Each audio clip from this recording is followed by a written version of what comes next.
পৃথিবীর নিয়ম বড়ই অদ্ভুত।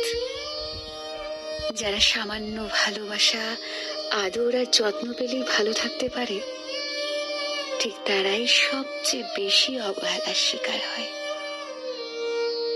যাদের চাহিদা খুবই নগণ্য, যারা অল্পেতেই খুশি হয়, যারা কেবল ভালোবাসাতেই সুখ খোঁজে, তারাই হয় পৃথিবীতে চরম অসুখী।